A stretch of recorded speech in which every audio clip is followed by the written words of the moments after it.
VTS mall, വളരുന്ന ബന്ധം, തുടരുന്ന വിശ്വാസം. Opposite bus stand, Manjeri road, Pandikkad. Wandoor അങ്ങാടി മധ്യത്തിലെ വെള്ളിയാഭരണ കടയുടെ ചുമർ തുരന്ന് മോഷണം. അന്വേഷണം ഊർജിതമാക്കി വണ്ടൂർ പോലീസ്. മോഷ്ടാവ് കവർന്നത് 2 കിലോ 700 ഗ്രാം വെള്ളിയാഭരണങ്ങൾ.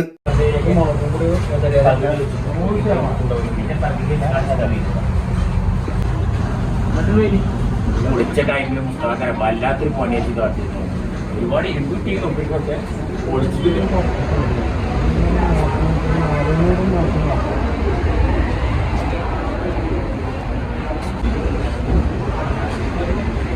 വണ്ടൂർ പാണ്ടിക്കാട് റോഡിലെ തരങ്കിണി സിൽവർ ലാൻഡിലാണ് ചൊവ്വാഴ്ച രാത്രി മോഷണം നടന്നത്.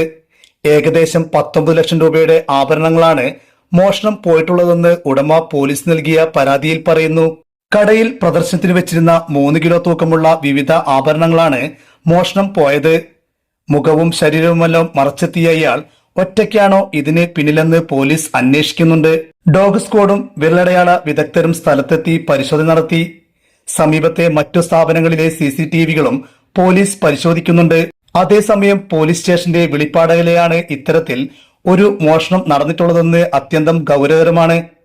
കഴിഞ്ഞ മാസം സ്റ്റേഷൻ പരിധിയിൽ 2 ഇടങ്ങളിലായി നടന്ന മോഷണങ്ങളിൽ 20 പവനോളം മോഷണം പോയിട്ടുണ്ട്. ആ കേസുകളിലും ഇതുവരെ തുമ്പായിട്ടില്ല. News bureau, Wandoor.